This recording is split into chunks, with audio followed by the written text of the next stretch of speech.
Hello students, welcome to scientific. आज हम start करें न्यू लर्निंग चैप्टर जहाँ कॉमर्स स्टूडेंट्स को easy language and smart method से समझाऊंगा। मैं ऋषि सर। हम यहाँ FYG से SYG से कॉमर्स स्टूडेंट्स को प्रॉपर गाइडेंस देने वाले हैं। सो यहाँ आपको मिलेगा easy explanation, important notes, exam strategies, doubt solving and regular practice. तो चलो तुम लोग सब लेने की बात कर रहे हो, देने की कोई बात नहीं कर रहे हो। चलो संचित देगा संचित देगा दुकान नाम का। आज हम लोग एक नया चैप्टर स्टार्ट करेंगे। फर्स्ट चैप्टर 12th स्टैंडर्ड का partnership and partnership final account.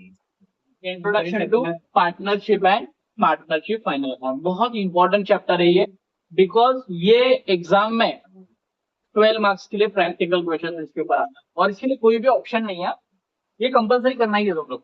इसलिए बहुत बहुत इंपॉर्टेंट चैप्टर है। जैसे कि FY जैसे मैं तुम लोग को पहले ही बोला था कि ये चैप्टर के बेस पे ही सारे चैप्टर डिपेंडेंट है। ये चैप्टर का अगर तुम्हारा बेस अगर स्ट्रांग हो गया तो बाकी चैप्टर तुम लोग को इजी जाएंगे। ठीक है, तो ये चैप्टर की आज हम लोग शुरुआत करने वाले हैं जिसका नाम है introduction to partnership and partnership final account. क्या होता है पार्टनरशिप और क्या होता है पार्टनरशिप फाइनल अकाउंट? पार्टनरशिप मतलब पार्टनर क्या करते हैं, बिजनेस को रन करते हैं। मिनिमम दो पार्टनर क्या करते हैं, एक साथ आते हैं, बिजनेस एक्टिविटी को रन करते हैं with a small contribution of the capital. ठीक है, उस फर्म को हम लोग जब दोनों कलेक्टिवली एक साथ आते हैं तो उसको हम लोग बोलते हैं पार्टनरशिप फॉर्म है। ठीक है, एक सिंगल है तो वो पार्टनर है, लेकिन जब दोनों कलेक्टिवली ज्वाइंट हो जाते हैं और एक बिजनेस को रन करते हैं तो उसको हम लोग क्या बोलते हैं, पार्टनरशिप फर्म। समझ में बच्चों? ठीक है, तो उसी फर्म का हम लोग को क्या करना है, यहाँ पे प्रॉफिट, यहाँ पे फाइनल अकाउंट प्रिपेयर करना है। तो फाइनल अकाउंट मतलब क्या कि बिजनेस ने जितने भी एक साल में रिकॉर्ड्स को मेंटेन करके रखा है बुक कीपिंग में, उसका यहाँ पे हिसाब करना और फाइंड आउट करना है कि बिजनेस में प्रॉफिट हो रहा है या लॉस हो रहा है। उसी को हम लोग क्या बोलते हैं, फाइनल अकाउंट। डन है बच्चों? क्लियर? बहुत इंटरेस्टिंग है और इजी भी है अगर सही तरीके से समझोगे तो। ठीक है, चलो ध्यान दो, एकदम इजी तरीके से सिखाने वाला हूँ। हर एक फॉर्मेट को याद करने के ट्रिक भी बताने वाला हूँ, समझ में? क्योंकि फॉर्मेट याद होगा तो ही सम आएंगे। ठीक है, रही बात एडजस्टमेंट की, मैं ऐसा एक ट्रिक बताऊंगा जिसकी वजह से आपको एक भी एडजस्टमेंट याद करने की जरूरत नहीं पड़ेगी, ये गारंटी मेरी है। ठीक है, चलो स्टार्ट करते हैं। देखो, गिवन इन द क्वेश्चन में आपको क्या क्या दिया रहेगा, दो इंफॉर्मेशन क्वेश्चन में आपको गिवन रहेगा, एक रहेगा ट्रायल बैलेंस और दूसरा रहेगा एडजस्टमेंट। ट्रायल बैलेंस क्या होता है बच्चों? ट्रायल बैलेंस मतलब हम लोग ने जो 11th में लेजर अकाउंट बनाया था, उस लेजर अकाउंट का क्लोजिंग बैलेंस, मतलब हम लोग ने सैलरी अकाउंट अलग से बनाया, प्रॉफिट सॉरी अपना परचेस अकाउंट अलग से बनाया, सेल्स अकाउंट अलग से बनाया, बहुत सारे हम लोग मल्टीपल इसके अकाउंट्स क्या बनाए, लेजर बनाए। तो उसका जो लेजर का जो क्लोजिंग बैलेंस होता है, वो क्लोजिंग बैलेंस कहाँ पे दिया जाता है, ट्रायल बैलेंस में रिकॉर्ड किया जाता है। वो ट्रायल बैलेंस हम लोग को क्वेश्चन में गिवन रहेगा। समझ में? मतलब हर एक एक्सपेंसेस इनकम का क्लोजिंग बैलेंस आपको यहाँ पे दिया रहेगा। समझ में आया? Next one is adjustment. अभी एडजस्टमेंट मतलब क्या होता है, जैसे कि समझो ट्रायल बैलेंस में कुछ लिखना हम लोग भूल गए, कुछ रह गया ट्रायल बैलेंस में लिखना। ठीक है, जैसे कि क्लोजिंग स्टॉक की वैल्यू लिखना भूल गए, या कौन से एसेट्स के ऊपर कितना डेप्रिसिएशन चार्ज करना है वो लिखना भूल गए। ठीक है, या कोई समझो उस ड्यूरिंग द अकाउंटिंग ईयर में लाइक गोडाउन में कोई चोरी हो गई थी या कोई फायर हो गया था, आग लग गई थी, तो उसमें कुछ नुकसान हुआ था। ठीक है, तो वो इंफॉर्मेशन तुम लोग एडजस्टमेंट में दिया रहेगा। तो जो जो रिकॉर्ड नहीं है ट्रायल बैलेंस में, उसकी इंफॉर्मेशन तुम लोग को कहाँ पे दी जाती है, एडजस्टमेंट। समझ में बच्चों? तो ये दो इंफॉर्मेशन क्वेश्चन में तुम लोग को गिवन रहेगा, उसी के बेसिस पे आपको प्रिपेयर करना पड़ेगा 3 account, trading account, profit and loss account and balance. समझ में? ये 3 अकाउंट के थ्रू ही हम लोग फाइनल अकाउंट को कंप्लीट करें। ये चैप्टर हम लोगों ने 11th में भी किया, बस उस टाइम उसका नाम था प्रोप्राइटरी फाइनल अकाउंट। ठीक है, यहाँ पे है पार्टनरशिप फाइनल अकाउंट। यहाँ पे डिफरेंस क्या है सर? वहां पे प्रोप्राइटर मतलब एक सिंगल पर्सन होता था जिसका हम लोग फाइनल अकाउंट प्रिपेयर करते थे। जो भी प्रॉफिट मिलता था वो प्रॉफिट क्या करते थे हम लोग, उसी प्रोप्राइटर को दे देते थे। लेकिन यहाँ पे क्या होगा, फर्म एक है, पार्टनर 2 है। ठीक है, तो जो भी प्रॉफिट होगा वो एक गिवन रेशियो में दोनों पार्टनर में क्या किया जाएगा, डिवाइड किया जाएगा। ठीक है, अभी वो गिवन रेशियो मतलब क्वेश्चन में हो सकता है रेशियो दिया हो, अगर दिया है तो रेशियो में डिवाइड करेंगे। अभी रेशियो मतलब क्या, अभी क्या होता है, जैसे कि एक एग्रीमेंट बनता है, जब दोनों पार्टनर एक साथ आते हैं, कॉन्ट्रैक्ट बनता है दोनों में कि भाई हम कितना कैपिटल लेके आएंगे, पार्टनर ए कितना कैपिटल लेके आएगा, पार्टनर बी कितना कैपिटल लेके आएगा, ठीक है। और पार्टनर ए को फ्यूचर में कितना प्रॉफिट मिलेगा, पार्टनर बी को कितना प्रॉफिट मिलेगा, ये पहले ही डिसाइड होता है। और उसी रेशियो में कंपनी क्या करती है, फर्म क्या करती है, हर साल उनको प्रॉफिट को डिस्ट्रीब्यूट करके देती है। समझ में आ बच्चों, क्लियर है। अभी जब तुम लोग कॉलेज में जाओगे तो कॉलेज में तुम लोग यहाँ पे एक और अकाउंट बनाने के लिए बोलेंगे, पार्टनर्स कैपिटल अकाउंट, ठीक है। और कभी कभी पार्टनर्स करंट अकाउंट, मैं यहाँ पे ये सब नहीं बनाने वाला, ये पार्टनर्स कैपिटल अकाउंट और पार्टनर्स करंट अकाउंट अलग से बनाएंगे, बट पार्टनर्स कैपिटल अकाउंट की जो भी ट्रीटमेंट है हम लोग बैलेंस शीट में करने वाले, समझ में, ताकि तुम्हारा टाइम बचे प्रॉब्लम को सॉल्व करने में। ठीक है, क्लियर है। चलो स्टार्ट करते हैं। दो इंफॉर्मेशन क्वेश्चन में गिवन रहेगा, एक रहेगा ट्रायल बैलेंस, दूसरा रहेगा adjustment. We have to prepare, हमें क्या क्या प्रिपेयर करना है, हमें प्रिपेयर करना है trading account, profit and loss account and balance sheet for the year and. ठीक है, वन बाय वन में तुम लोग आगे जाके एक्सप्लेन करने वाले हो कि ट्रेडिंग अकाउंट क्या है, ट्रेडिंग अकाउंट में क्या रिकॉर्ड होता है, प्रॉफिट एंड लॉस अकाउंट क्या है, प्रॉफिट एंड लॉस अकाउंट में क्या रिकॉर्ड होता है, बैलेंस शीट क्या है और बैलेंस शीट में क्या रिकॉर्ड होता है। समझ में आया बच्चों, क्लियर। चलो स्टार्ट करते हैं। इसमें कुछ इंपॉर्टेंट नोट मैंने लिख के दिया, अभी वो इंपॉर्टेंट नोट तुम लोग को माइंड में नोट करके रखना है। समझ में, क्यों, क्योंकि हो सकता है कोई एडजस्टमेंट आपको कंफ्यूज करने के लिए दिया हो, और वही उसी की वजह से कुछ कंफ्यूजिंग एडजस्टमेंट्स की वजह से ही बच्चों लोग के सम्स टैली नहीं होते, और कहीं ना कहीं तो वहां पे बच्चे डिमोटिवेटेड हो जाते। तो मैं तुम लोग के साथ ऐसे नहीं होने दूंगा। इंपॉर्टेंट नोट, पहला नोट है बच्चों, interest on drawing is always calculated for 6 months when date of drawing is not when date of drawing is silent। मतलब समझो कोई पार्टनर है जिसने ड्राइंग किया है, अगर उसने ड्राइंग करने की डेट अगर दिया है तो, और अगर क्वेश्चन में बोला है कि उसके ऊपर इंटरेस्ट चार्ज करना है, ठीक है, तो जिस दिन उसने ड्राइंग किया उस दिन से लेकर ईयर एंड तक हम लोग क्या करेंगे, उतने मंथ का इंटरेस्ट चार्ज करेंगे। लेकिन बाई चांस अगर समझो डेट नहीं दिया है क्वेश्चन में कि कितने, मतलब कब ड्राइंग किया है, और एडजस्टमेंट बुक बोला है कि भाई इसके ऊपर इतना इतना percent interest on drawing charge करो, ठीक है, तो ध्यान में रखना बच्चों, हमेशा 6 मंथ का इंटरेस्ट चार्ज करते हैं हम लोग। कितने मंथ का, 6 मंथ का इंटरेस्ट हम लोग क्या करेंगे, चार्ज करेंगे। किसके ऊपर, ड्राइंग। समझ में आया बच्चों, ड्राइंग्स मतलब क्या, ड्राइंग्स मतलब जो पर्सनल यूज के लिए यूज किया हुआ कैश या गुड्स, उसको हम लोग क्या बोलते हैं। नेक्स्ट है बच्चों, interest on loan given to the partners is always calculated at the rate 6% per annum. अभी कभी कभी क्या होता है बच्चों कि कंपनी क्या करती है, फर्म क्या करती है, पार्टनर से लोन ले लेती है, ठीक है, जिसको हम लोग लाइबिलिटी में शो करते हैं। अभी वहां पे नहीं बताया जाता कि कितना परसेंट इंटरेस्ट ऑन लोन देना है, मतलब जो पार्टनर से लोन हम लोग ने लिया है उसके ऊपर कितना परसेंट इंटरेस्ट पे करना है, ये हमें पता बताया नहीं जा रहा। तो ध्यान में रखना बच्चों, हमेशा 6% इंटरेस्ट क्या करेंगे, उसके ऊपर चार्ज करेंगे, क्योंकि पार्टनर है, लेकिन पार्टनर अपना खुद का पैसा, मतलब कैपिटल के अलावा कुछ और पैसा एज ए लोन के इसमें क्या कर रहा है, कंपनी को दे रहा है, तो उसके बदले में वो क्या चाहता है, इंटरेस्ट। वो इंटरेस्ट उसको कितना परसेंट मिलेगा, 6%। समझ में आ रहा बच्चों, क्लियर। तो इंटरेस्ट ऑन ड्राइंग कितने महीने का, 6 महीने का, और interest on loan given to the partners कितने परसेंट का, 6% का। समझ में बच्चों, ये दो लाइन तुम लोग को कोई नहीं बताएगा, ये तुम लोग बता रहा हूँ, ठीक है, क्योंकि अगर ऐसा एडजस्टमेंट आ गया तो प्रॉब्लम क्रिएट हो सकती है। एक और बात जो हम लोग ने 11th में नहीं सीखा था, क्योंकि 11th में एक सिंगल प्रोप्राइटर होता था, यहाँ पे क्या रहेगा बच्चों, पार्टनर रहेंगे, ठीक है, दो पार्टनर रहेंगे, 3 पार्टनर रहेंगे। समझ में आया। तो यहाँ पे क्या होगा, when profit sharing ratio is not given in the question it will be distributed equally among the partner.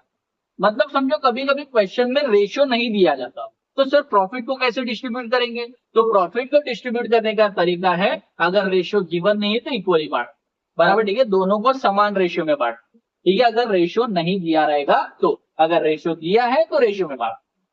समझा बच्चों, किसी को डाउट है इसमें। तो हम लोगों ने 3 नोट डिस्कस किए, इंटरेस्ट ऑन ड्राइंग, फिर बाद में interest on loan given to the partner, और प्रॉफिट शेयरिंग।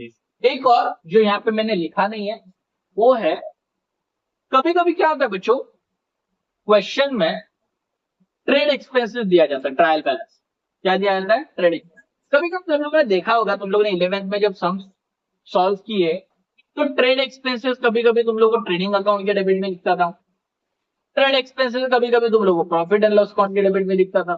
सर ये क्या झमेला है, कभी कभी ट्रेडिंग अकाउंट में लिखते हैं, कभी कभी प्रॉफिट एंड लॉस में लिखते हैं, ऐसा क्यों लिखते हैं।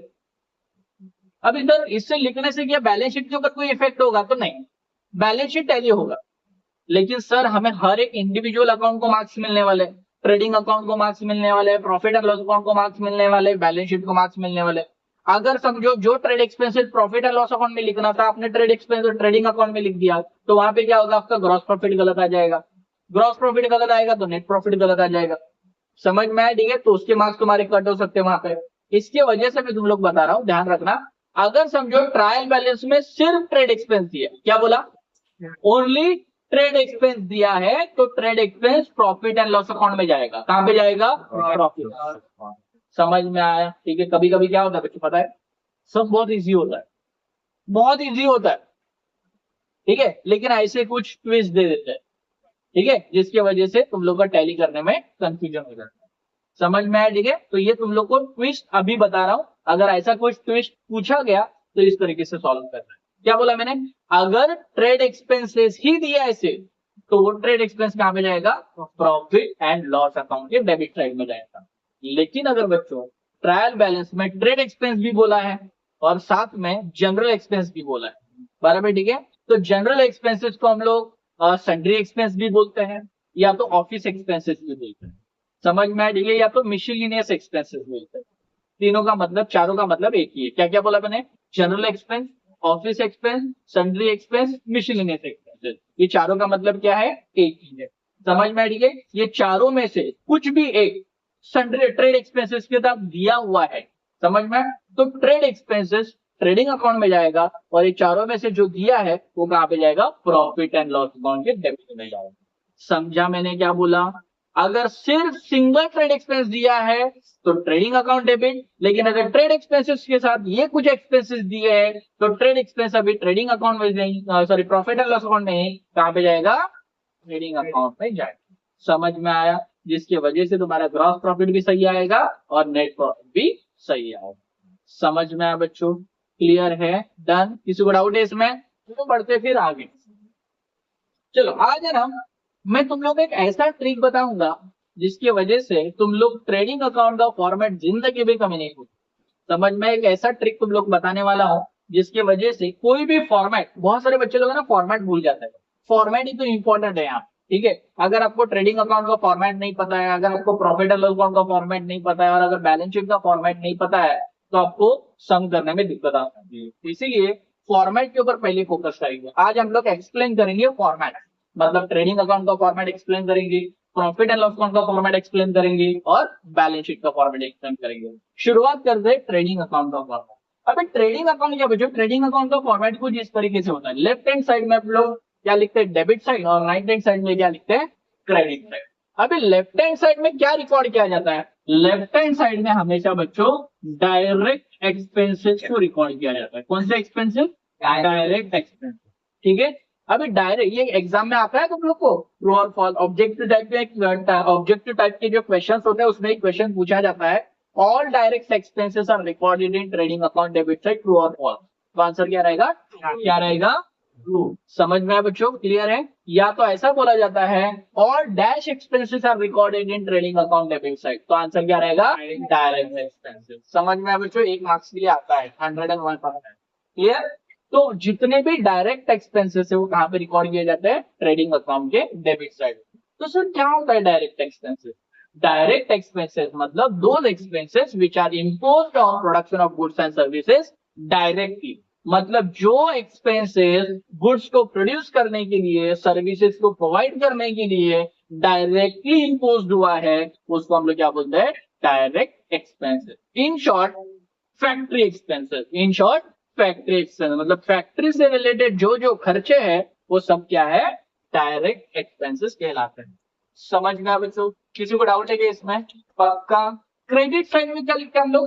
Direct income. क्या लिखते हैं? Direct income. क्या लिखते हैं? Direct income. क्या लिखते हैं? Direct income. समझ में आया बच्चों? क्लियर है? अभी क्या डायरेक्ट एक्सपेंसेस है, कौन से डायरेक्ट इनकम है, ये हमें पता नहीं है, तो उसके लिए ट्रिक बता रहा हूँ। एक ध्यान देना, एक मस्त तुम लोगों को ट्रिक बता रहा हूँ, ट्रिक से तुम लोगों को क्या करना है? याद करना है फॉर्मेट। एक स्टोरी है ओपी के पापा की। किसकी? ओपी के पापा की। अभी ओपी के पापा रात को वेजेस वाली कार से फैक्ट्री गए। ओपी के पापा रात को वेजेस वाली कार से फैक्ट्री गए और गुड्स की सेल्स की एंड क्लोजिंग के साथ जीपी लेकर आ गए। क्या बोला मैंने? ओपी के पापा रात को वेजेस वाली कार से फैक्ट्री गए, गुड्स की सेल्स की और साथ में क्लोजिंग के साथ जीपी लेकर आ गए। समझ में मैंने क्या बोला? वापस एक बार स्टोरी, ठीक है? क्या बोला मैंने? ओपी के पापा रात को वेजेस वाली कार से फैक्ट्री गए और गुड्स की सेल्स की एंड क्लोजिंग के साथ जीपी लेकर आ गए। समझ में आया बच्चों? क्लियर है? अब इसका मतलब बताता है। ओपी के पापा मतलब ओपी कौन है? ओपनिंग स्टॉक, बराबर। पापा का पी जो है वो क्या है? परचेज। क्या है? परचेज। रात को आर जो है उसका क्या है? रॉयल्टी। क्या है? रॉयल्टी। समझ में आया? ठीक है। फिर बाद में वेजेस का जो है वेजेस, ये तो वेजेस है पूरा, समझ में आया? ठीक है। फिर बाद में कार का जो सी है वो क्या है? कैरिज। क्या है? वेजेस। और भी वाली भी है ना, ठीक है। वाली का जो डब्ल्यू है वो क्या है? Water expenses. समझ में आया? ठीक है। फिर बाद में कार का जो सी है वो क्या है? कैरिज। फिर बाद में फैक्ट्री का एफ जो है मतलब फैक्ट्री से रिलेटेड जो भी रहेगा वो कहाँ पे जाएगा? ट्रेडिंग अकाउंट के डेबिट में। समझ में? मतलब फ्रेट और फैक्ट्री एक्सपेंसेस कहाँ पे जाएगा? ट्रेडिंग अकाउंट के डेबिट में। और क्या?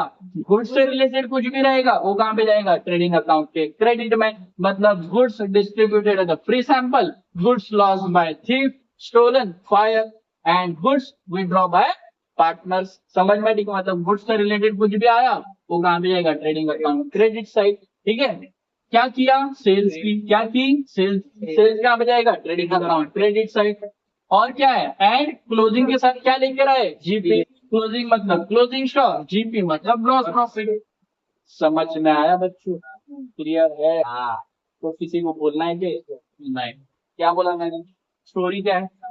ओपी के पापा रात को वेजेस से फैक्ट्री गए और गुड्स की एंड क्लोजिंग के साथ।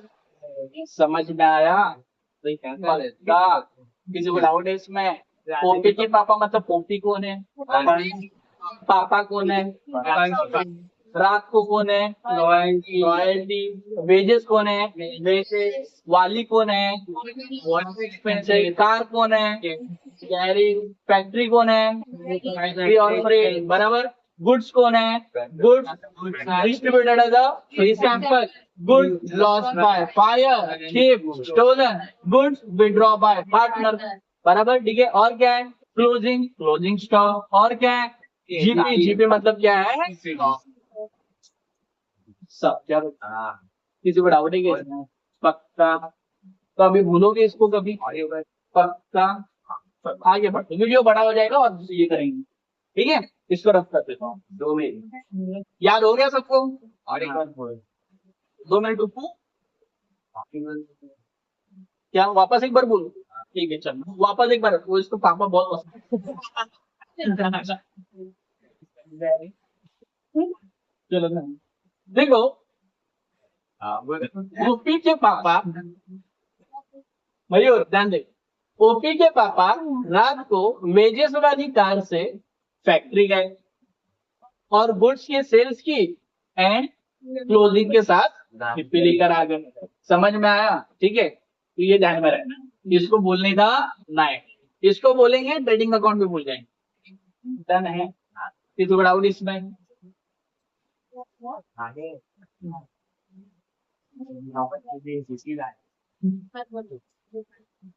लेने से भी यूज कर रहा हूँ।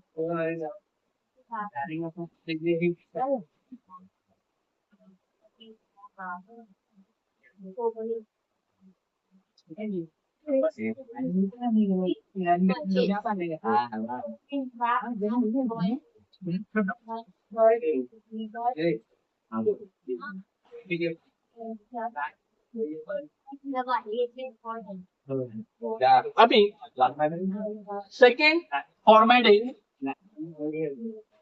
प्रॉफिट एंड लॉस अकाउंट, ठीक है। तो प्रॉफिट एंड लॉस अकाउंट का फॉर्मेट कैसे रहेगा बच्चों? सेम जैसे ट्रेडिंग अकाउंट है वैसे ही प्रॉफिट एंड लॉस अकाउंट का फॉर्मेट रहने वाला है।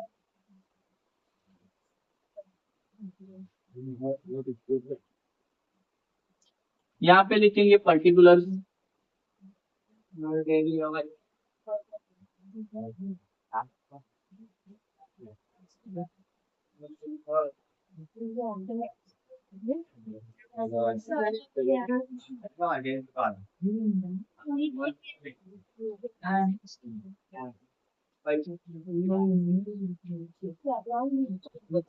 ध्यान दो। अभी हम लोग डिस्कस करेंगे प्रॉफिट एंड लॉस। बच्चों ट्रेडिंग अकाउंट में हम लोगों ने डायरेक्ट एक्सपेंसेस को रिकॉर्ड किया, प्रॉफिट एंड लॉस अकाउंट में हम लोग इनडायरेक्ट एक्सपेंसेस को रिकॉर्ड करेंगे। अभी इनडायरेक्ट एक्सपेंसेस मतलब क्या? वो एक्सपेंसेस जो इनडायरेक्टली इम्पोज हुआ है production of goods and services में। मतलब जैसे कि फॉर एग्जांपल हम लोग प्रोडक्शन तो फैक्ट्री में करते हैं, तो उससे रिलेटेड जो खर्चा होता है हम लोग कहाँ पे लिखते हैं? ट्रेडिंग अकाउंट में। लेकिन वो प्रोडक्शन कहाँ करना है, कितना करना है, कितने क्वांटिटी का प्रोडक्शन करना है, उसकी मार्केटिंग कैसे करनी है, उसको कैसे सेल्स करना है, उसको सेल करने के लिए कितना खर्चा लगने वाला है, मैनेजमेंट कहाँ पे करना है, ये सब का डिसीजन कहाँ पे करते हैं बच्चों? ऑफिस में। कहाँ पे करते हैं? ऑफिस। समझ में आई? ठीक है। तो हर एक फैक्ट्री का खुद का एक ऑफिस भी तो रहेगा। तो ऑफिस से रिलेटेड जो खर्चे होते हैं या प्रोडक्ट को सेल करने के लिए जो खर्चे लगते हैं, ये सारे खर्चे इनडायरेक्ट एक्सपेंसेस कहलाते हैं। समझ में आई? ठीक है। क्योंकि ये expenses directly production of goods and services में इन्वॉल्व नहीं हुआ है। समझ में आया बच्चों? ठीक है। ये इनडायरेक्टली इम्पोज हुआ है, और जो इनडायरेक्ट एक्सपेंसेस होते हैं वो प्रॉफिट एंड लॉस अकाउंट के डेबिट में होते हैं। समझ में आया बच्चों? किसी को डाउट है क्या इसमें? पक्का? तो इसमें 3 टाइप के खर्चे लिखे जाते हैं। एक होता है related to office, related to office. अभी ऑफिस में जो जो खर्चे होते हैं वो सब कहाँ पे जाएंगे? प्रॉफिट एंड लॉस अकाउंट में। ये भी क्वेश्चन तुम लोग एग्जाम में आता है। All indirect expenses are recorded in profit and loss account debit. तो इट्स ट्रू, ठीक है। या तो कभी कभी ऐसा बोला जाता है all indirect expenses are recorded in trading account debit side. तो आंसर क्या रहेगा? फॉर। समझ में आया? ठीक है। चलो अभी ऑफिस से रिलेटेड, अभी समझो तुम्हारा खुद का एक ऑफिस है ना। तो ऑफिस है तो ऑफिस में क्या क्या खर्चा होगा आपको खुद को ही पता होगा, ठीक है। सबसे पहले ऑफिस का रेंट, ऑफिस का रेंट है ना, ये ऑफिस का रेंट लगेगा पहले। फिर बाद में अगर समझो बच्चों ऑफिस है तो ऑफिस में इलेक्ट्रिसिटी रहेगा। क्या रहेगा? इलेक्ट्रिसिटी। तो इलेक्ट्रिसिटी का बिल आएगा, तो इलेक्ट्रिसिटी बिल, इलेक्ट्रिसिटी बिल बराबर। अच्छा इलेक्ट्रिसिटी है मतलब बहुत सारी चीजें तुम लोग के पास रहेंगे, लाइक लैपटॉप, कंप्यूटर, ये सारी चीजें रहेगी, ठीक है। तो उसको ऑपरेट करने वाला एक ऑपरेटर भी रहेगा, ठीक है। तो ऑपरेटर लाइक अकाउंटेंट रहेगा, कोई क्लर्क रहेगा, है ना, टाइपिंग करने के लिए, अकाउंट मेंटेन करने के लिए। तो क्या वो फ्री में काम करेगा? क्या नहीं। तो उसको क्या देना पड़ेगा? सैलरी। क्या देना पड़ेगा? सैलरी। सैलरी देना पड़ेगा, ठीक है। अच्छा सैलरी तो दे दिया, कभी कभी उसको खुश करने के लिए कन्वेंस देना पड़ेगा। क्या करना पड़ेगा? कन्वेंस। अगर हमने उसने बहुत अच्छा काम किया है बराबर, ठीक है, तो मतलब वो लाइक उसको मोटिवेट करने के लिए कंपनी क्या करती है? उसको कन्वेंस देती है, ठीक है। तो कन्वेंस, कन्वेंस दे देती है, ठीक है। अच्छा तुम्हारे मतलब जो अकाउंटेंट रहेंगे, ऑडिटर्स रहेंगे, या कोई क्लर्क रहेगा, उनको स्टेशनरी की तो जरूरत पड़ेगी, पेन, पेंसिल, रबर, ये क्या आपने खुद से लेके आएंगे? क्या नहीं। फाइल लगेंगे, ठीक है। तो ये सारी चीजें कहाँ से खरीदनी पड़ेगी? स्टेशनरी। कहाँ से खरीदनी पड़ेगी? स्टेशनरी। तो स्टेशनरी लगेगा, जिसको हम लोग प्रिंटिंग एंड स्टेशनरी मतलब जिसमें जेरॉक्स वगैरह सब आ जाता है, ठीक है। तो क्या मेरी गर्लफ्रेंड है, इधर देखना, ठीक है। स्टेशनरी समझ में आया, ठीक है। और क्या लग सकता है? जैसे कि समझो तुम्हारा कंपनी है जो पार्टी के साथ कुछ लेन देन कर रहा है, तुम्हारा कंपनी जो क्या करता है? पार्टी के साथ लेन देन करता है, ठीक है। तुम्हारी कंपनी क्या करती है? पार्टी के साथ लेन देन करती है। ठीक है, तो कभी लेटर भेजना, कभी गुड्स भेजना, कभी सैंपल भेजना, वो कुरियर के साथ ही भेजेंगे या खुद जाके दे देंगे? नहीं, तो कभी कभी पोस्टेज एंड टेलीग्राम करना पड़ेगा। क्या करना पड़ेगा? Postage and telegram. तो postage and telegram, postage and telegram का खर्चा होगा। ठीक है, जो हमारी कंपनी का ऑडिट करेगा, सीए चार्टर्ड अकाउंटेंट, ठीक है, जो ऑडिट करेगा, ऑडिट करना बहुत जरूरी होता है। जब तक ऑडिट नहीं करेंगे तब तक हमारी कंपनी का प्रॉफिट कैसे पता चलेगा? ठीक है, तो ऑडिटर को क्या देना पड़ता है? फीस। क्या देना पड़ता है? क्योंकि वो प्रोफेशनल होता है। ठीक है, तो auditor fees,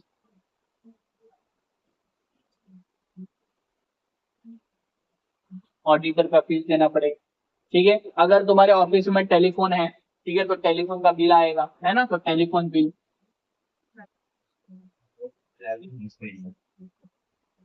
telephone bill, yes, travelling expenses. कभी कभी हो सकता है कि कंपनी का जो मैनेजर है या कंपनी का कोई लेबर है जो कंपनी के काम की वजह से कहीं बाहर गया हुआ है, ठीक है, तो उसका जो भी ट्रैवलिंग का खर्चा होगा वो क्या अपने जेब से भरेगा? क्या नहीं, तो कौन पेड करेगी? कंपनी पे करेगी। ठीक है, तो ट्रैवलिंग एक्सपेंसेस, तो ट्रैवलिंग एक्सपेंसिव। समझ में आया बच्चों? ये सारे खर्चे कहाँ पे होते हैं? ऑफिस। तो बहुत सारे और भी हो सकते हैं, बट तुम्हें पता चल जाएगा कि भाई ऑफिस में कौन से खर्चे हो रहे हैं। ठीक है, बाकी जो मैंने स्टोरी बताया, ठीक है, वो सब कहाँ पे आने वाला है? ट्रेडिंग अकाउंट में, बराबर। उसके अलावा जो भी खर्चा होगा कहाँ पे जाएगा? Profit and loss account. समझ में आ रहा है? ठीक है, दूसरा एक्सपेंस होता है बच्चों सेलिंग से रिलेटेड, रिलेटेड टू सेलिंग। अभी प्रोडक्ट को प्रोड्यूस तो कर दिए, प्रोडक्ट को हम लोग ने ट्रेडिंग अकाउंट में जाके प्रोड्यूस कर दिए, ठीक है, लेकिन प्रोडक्शन करने के बाद उसको सेल भी तो करना पड़ेगा, है ना। तो सेल क्या ऐसे ही हो जाएगा क्या? नहीं, सेल करने के लिए पहले क्या करना पड़ेगा? एडवर्टाइजिंग। क्या करना पड़ेगा? Advertising, advertising expenses. ठीक है, अच्छा, जो हमारा प्रोडक्ट हम खुद तो दे जाएंगे मार्केट में बेचने के लिए 10 का 20, 10 का 20 करने के लिए, समझ में। हमारा प्रोडक्ट जो सेल करके देगा उसको क्या देना पड़ेगा? कमीशन। क्या देना पड़ेगा? कमीशन, कमीशन, बराबर। अच्छा, कभी कभी हमें लोगों को डिस्काउंट ऑफर देने पड़ेंगे। क्या देने पड़ेंगे? Discount offer. कस्टमर को इंक्रीज करने के लिए क्या देने पड़ेंगे? डिस्काउंट। अच्छा, और क्या हो सकता है सर? हम लोग ने जो प्रोडक्ट को प्रोड्यूस किया है वो क्या हम लोग सिंगल में एक एक यूनिट सेल करते रहेंगे? क्या नहीं, उसका बंच बनाएंगे, उसको प्रॉपर पैकिंग करेंगे, तो पैकिंग का खर्चा आएगा, बराबर। ठीक है, तो पैकिंग एक्सपेंसेस, पैकिंग एक्सपेंसेस। समझ में आया बच्चों? अच्छा, कभी कभी हम लोग कस्टमरों को उधारी में सामान बेचेंगे, क्रेडिट सिस्टम में सामान बेचेंगे। हो सकता है उसने उधारी नहीं दिया, पैसा लेके भाग गया, तो हमारा क्या हो सकता है? बैड डेब्ट। क्या हो सकता है? बैड डेब्ट। ये बैड डेब्ट क्या आएगा उसमें? बैड डेब्ट। ये जो खर्चे होते हैं किससे रिलेटेड होते हैं? सेलिंग से रिलेटेड। किससे रिलेटेड होते हैं? सेलिंग, सेलिंग से। समझ में आया बच्चों? ट्रांसपोर्ट एक्सपेंसेस हो सकता है, ठीक है, तो ये भी कहाँ पे जाएगा? सेलिंग से। डन है इधर तक? किसी को जगह नहीं है इसकी वजह से मैं थोड़ा थोड़ा ही बता रहा हूँ, ठीक है। अभी हम लोग बात करते हैं थर्ड एक्सपेंसेस, वो है फाइनेंशियल एक्सपेंसेस। थर्ड कौन सा है? फाइनेंशियल। फाइनेंशियल एक्सपेंसेस ज्यादा नहीं है, दो ही फाइनेंशियल एक्सपेंसेस है। फाइनेंशियल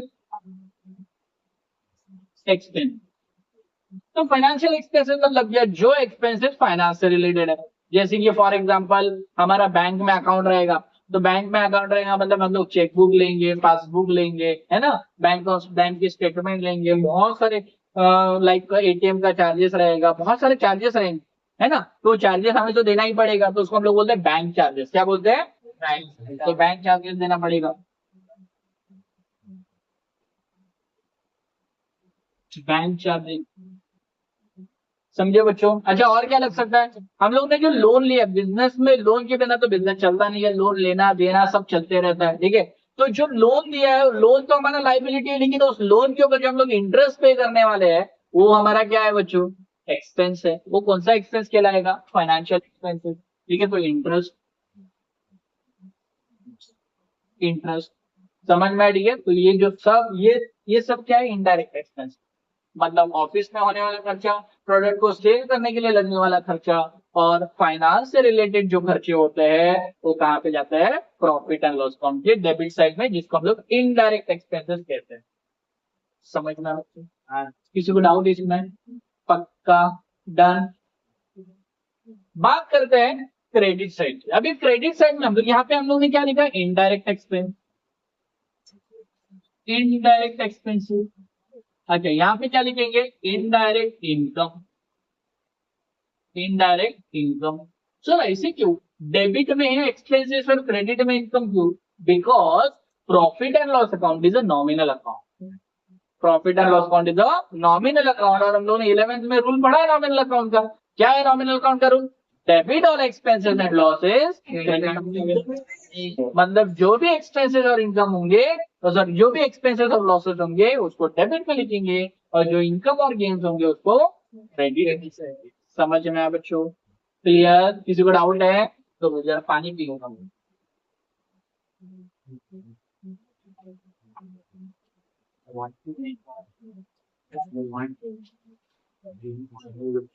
अभी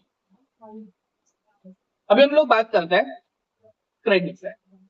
क्रेडिट में क्या लिखेंगे, इनकम। क्या लिखेंगे, इनकम। ठीक है। अभी इनकम क्या होता है, जैसे कि ऑफिस का रेंट, समझो ऑफिस हमारा खुद का है, तो हमें रेंट मिलेगा कि देना पड़ेगा? मिलेगा। मिलेगा, मतलब क्या हो जाएगा, रेंट रिसीव्ड हो जाएगा, बाय रेंट रिसीव्ड। तो रिसीव्ड क्या हो जाएगा, हमारी इनकम। तो इनकम को profit and loss account credit. ठीक है। इलेक्ट्रिसिटी बिल रिसीव नहीं होगा, ठीक है। सैलरी भी रिसीव नहीं होता। और क्या हो सकता है, कमीशन, कमीशन रिसीव हो सकता है, ठीक है। तो कमीशन रिसीव बाय कमीशन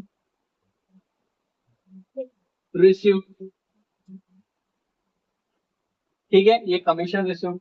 और क्या हो सकता है, डिस्काउंट रिसीव हो सकता है। अगर हम किसी को डिस्काउंट दे सकते हो तो हो सकता है हमें भी कोई डिस्काउंट दे। जब हम लोग रॉ मटेरियल खरीदने जाएंगे तो हम लोग का 10,000 का बिल बनाया, वो सामने वाला 9,000 ले, 9,500 ले, तो हमें 500 रुपए का क्या मिलेगा, डिस्काउंट मिलेगा। तो हमारे लिए क्या है, इनकम का। ठीक है, bye discount receive, bye discount. समझा बच्चों? क्लियर?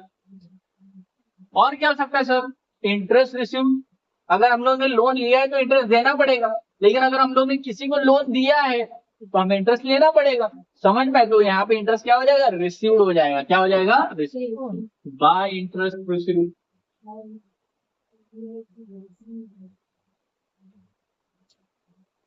अच्छा, और क्या हो सकता है सर, अगर समझो हम लोग ने अपना इनकम का सम बड़ा अमाउंट के शेयर्स खरीदे हैं, ठीक है, इन्वेस्टमेंट किया है, तो उसके ऊपर हम लोग को क्या मिल रहा है, डिविडेंड। क्या मिल रहा है, डिविडेंड। तो डिविडेंड रिसीव,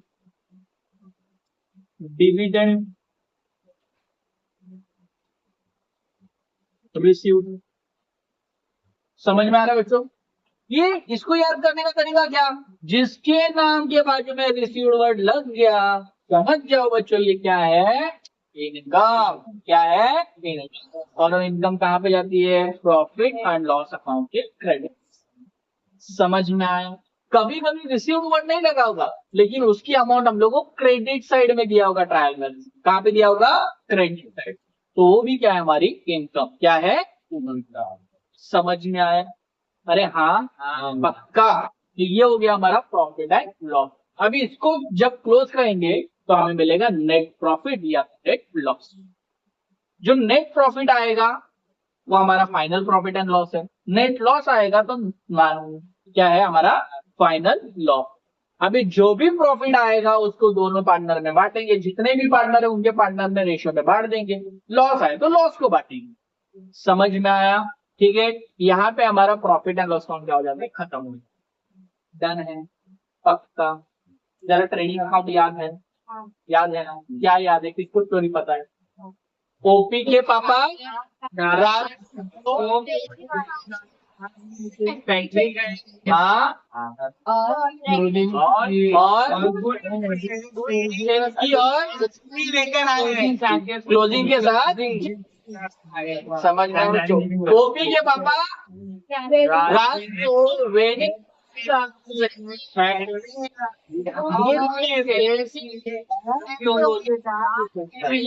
अरे समझा। प्रॉफिट एंड लॉस अकाउंट में 3 टाइप के खर्चे, कौन सा related to office, related to sale, related to finance. समझ में आया।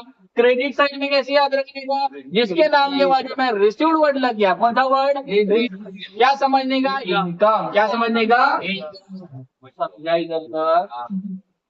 प्रॉफिट एंड लॉस अकाउंट को क्लोज करके जो बैलेंस आएगा उसको हम लोग क्या बोलेंगे, नेट प्रॉफिट और तो नेट लॉस। डन है इधर तक। अरे हाँ, बढ़ते फिर आगे, लिखना है इसको, नहीं मैं लिखने के लिए दूंगा, टेंशन मत, ठीक है। आगे नहीं अरे यार बहुत है ना, टेंशन ले क्या करें, हाँ लिख लेते हैं, बाद में फोटो ठीक है।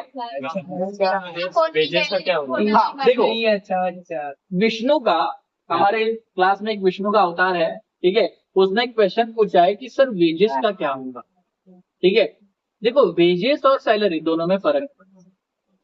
वेजेस मतलब जो डेली पेड किया जाता है, सैलरी जो मंथली पेड होगा, समझ में, ठीक है। ऑफिस में जो मिलता है वो सैलरी मिलता है, फैक्ट्री में जो मिलता है वो वेजेस, समझ में आया। जो फैक्ट्री में काम करने वाले जो लेबर होते हैं उनको क्या मिलता है, हाँ वो सैलरी एंड वेजेस रहे, नहीं वेजेस पहला वर्ड क्या है, वेजेस नहीं, अनप्रोडक्टिव अनप्रोडक्टिव, ऐसा बोलो, अनप्रोडक्टिव वेजेस है। अनप्रोडक्टिव वेजेस मतलब क्या, जो प्रोडक्शन से रिलेटेड नहीं है, मतलब वो इनडायरेक्ट, समझ में आया।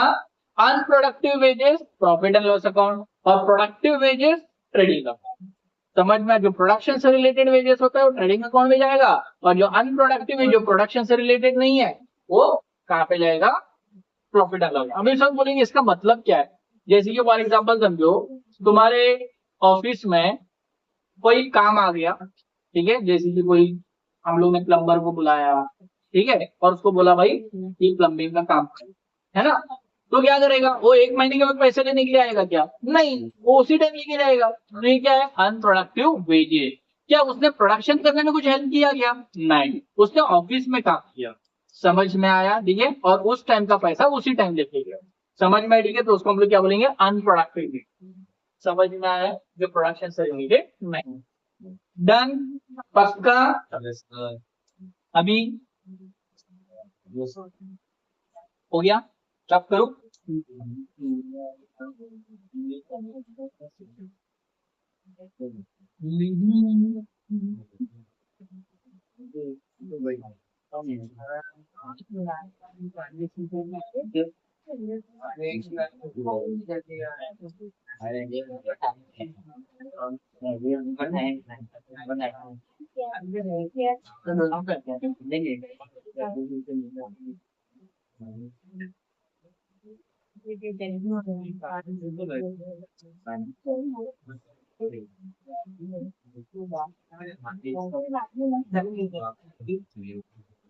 ये रहेगा balance sheet for the year ended, balance sheet for the year ended. यहाँ पे क्या लिखिएगा बच्चों, liability, amount rupees, amount rupees, और यहाँ पे क्या लिखेंगे, asset, amount rupees, amount rupees. यहाँ पे गलती से भी डेबिट क्रेडिट मत लिखना, समझ में आया, इसमें डेबिट क्रेडिट होता नहीं है। तो सर क्या है बैलेंस शीट, बैलेंस शीट एक ऐसा फाइनेंशियल स्टेटमेंट है जो शो करता है कंपनी की फाइनेंशियल पोजीशन, मतलब कंपनी का फाइनेंशियल पोजीशन क्या है, मतलब कि कंपनी के ऊपर कितना कर्जा है, कंपनी के पास कितनी प्रॉपर्टी है, ये कौन शो करता है, बैलेंस शीट। तो सब कहाँ शो करता है, तो लाइबिलिटी मतलब क्या था, इन शॉर्ट तुम्हारे लैंग्वेज में लाइबिलिटी मतलब बिजनेस का उधारी, बिजनेस का उधारी, बिजनेस ने जो उधारी दिया है, ठीक है, वो कहाँ पे जाएगा, लाइबिलिटी। और बिजनेस की जो प्रॉपर्टी हो कहाँ पे जाएगी, एसेट। समझ में मैंने क्या बोला, बिजनेस का जो उधारी रहेगा वो लाइबिलिटी, बिजनेस की जो प्रॉपर्टी रहेगी वो, बिजनेस का जो उधारी रहेगा वो लाइबिलिटी, बिजनेस का जो प्रॉपर्टी हो, बिजनेस का उधारी बिजनेस का प्रॉपर्टी, बिजनेस का उधारी, बिजनेस का प्रॉपर्टी, बिजनेस का प्रॉपर्टी, बिजनेस का उधारी, बिजनेस की उधारी, बिजनेस की प्रॉपर्टी, बिजनेस की उधारी। वेरी गुड, हम लोग smart, ठीक है। अभी अभी उधारी क्या क्या होती है बेटा? तेरा एंगल क्यों चेंज हो गया? जाने के बाद ठीक है, अभी पहले हम लोग डिस्कस करते हैं बिजनेस की उधारी, है ना। यहाँ पे लिखेंगे हम लोग बिजनेस की उधारी, है ना, बिजनेस की उधारी। और यहाँ पे क्या लिखते हैं? बिजनेस की प्रॉपर्टी।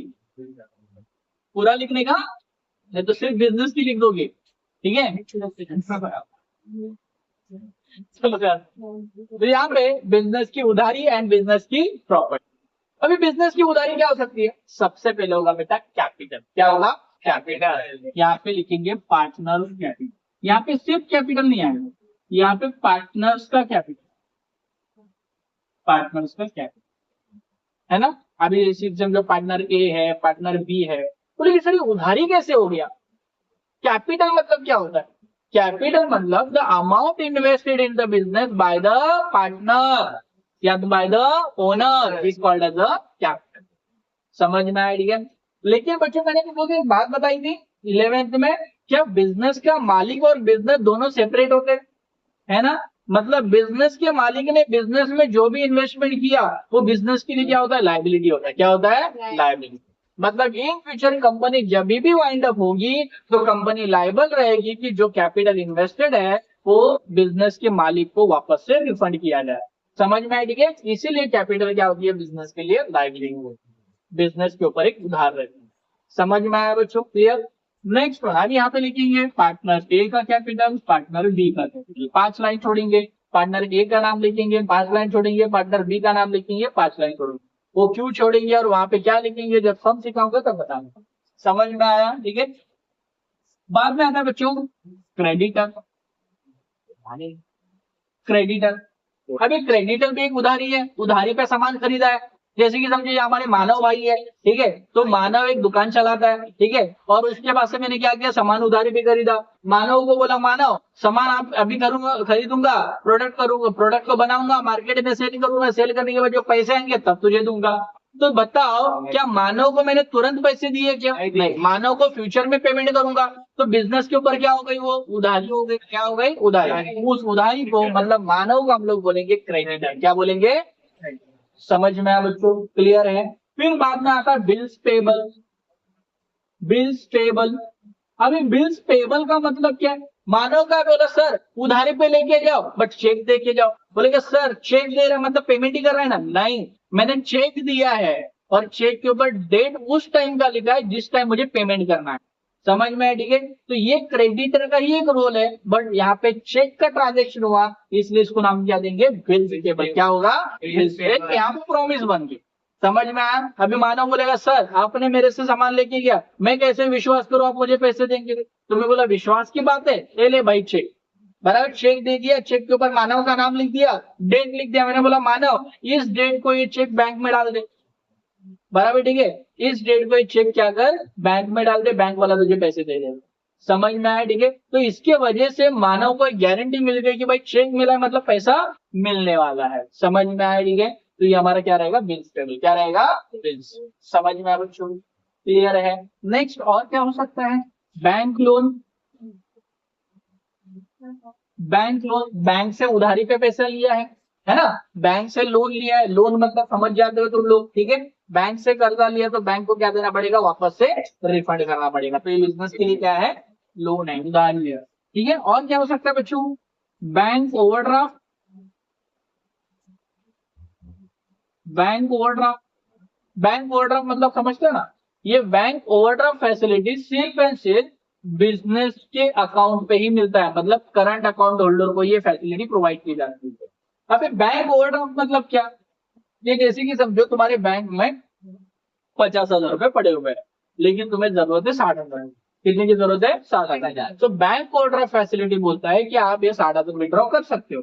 मतलब आप एक्स्ट्रा कितना विड्रॉ कर रहे हो? 10,000 विड्रॉ कर रहे हो। इसका मतलब है आपने बैंक से 10,000 उधारी पे लिया है, आपका 50,000 खुद का था और बैंक से उधारी पे कितना लिया? 10,000 और ले लिया। तो बैंक ओवर मतलब ज्यादा, ड्राफ्ट मतलब निकाला, मतलब बैंक से ज्यादा अमाउंट निकाला। समझ में? तो उसको हम लोग क्या बोलते हैं? बैंक ओवरड्राफ्ट, जो फ्यूचर में हमें वापस से रिवर्ट करना पड़ेगा। क्लियर? ये भी बिजनेस के लिए क्या है? लोन है। समझ में आया? उधारी है। और क्या हो सकता है बच्चों? Outstanding expenses. Outstanding expenses. अभी आउटस्टैंडिंग एक्सपेंसेस मतलब क्या? जो पेंडिंग है वो आउटस्टैंडिंग है। पेंडिंग है मतलब देना बाकी है। हो सकता है इलेक्ट्रिसिटी का बिल भरा नहीं है, हो सकता है किसी का पगार दिया नहीं है, पेंडिंग है। उसने सर्विस तो दिया है बट पगार अभी तक दिया नहीं है। समझ में? तो उसको हम लोग क्या बोलते हैं? आउटस्टैंडिंग। जो फ्यूचर में तो देना ही पड़ेगा। समझ में है? तो वो क्या होता है? आउटस्टैंडिंग। ये सब क्या होता है बच्चों? लायबिलिटी, मतलब बिजनेस की उधारी होती है। समझ में आया सबको? किसी को डाउट इसमें? डन। बढ़ते जरा प्रॉपर्टी की तरफ। कर्जा तो बहुत देख लिया है, अभी थोड़ा प्रॉपर्टी देख। ये बिजनेस के पास क्या क्या प्रॉपर्टी?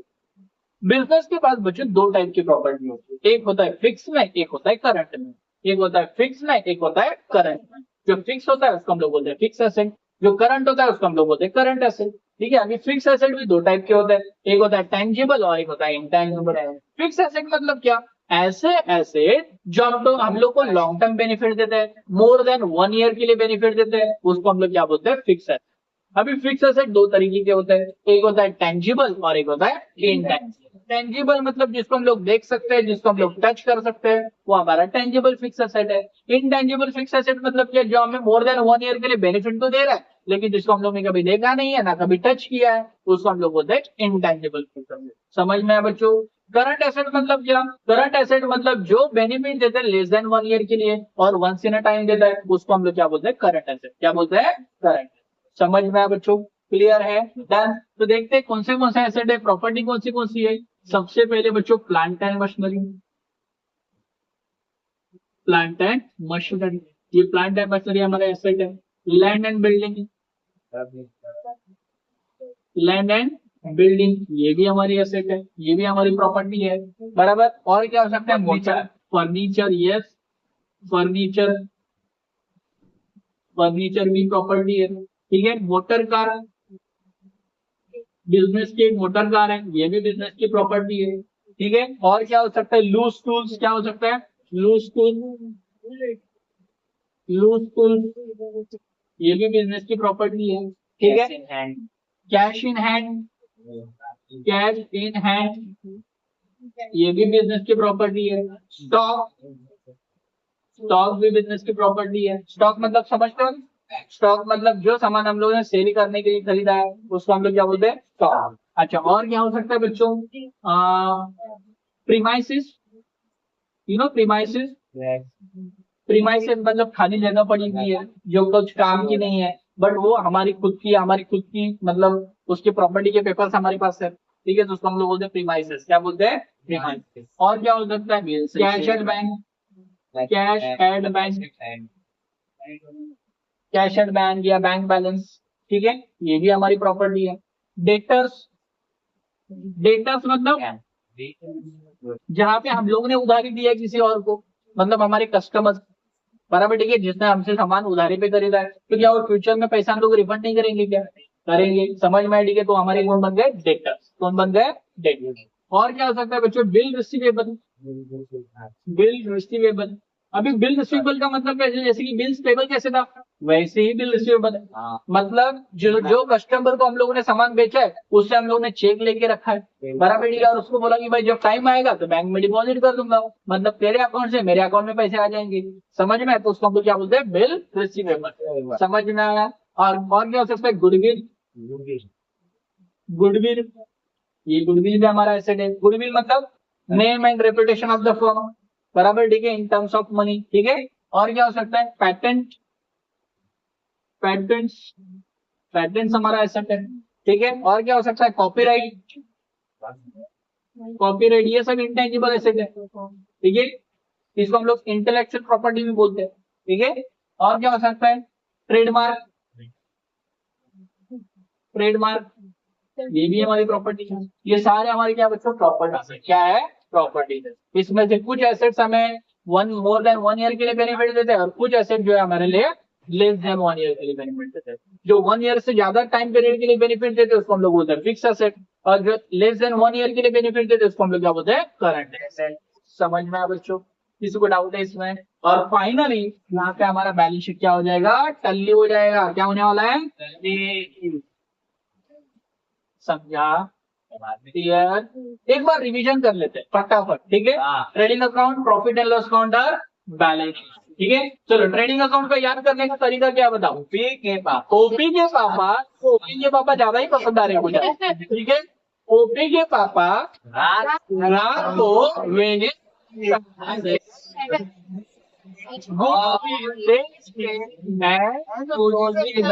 में लेकर आया। समझ में आया? ओपी के पापा, ओपी कौन है?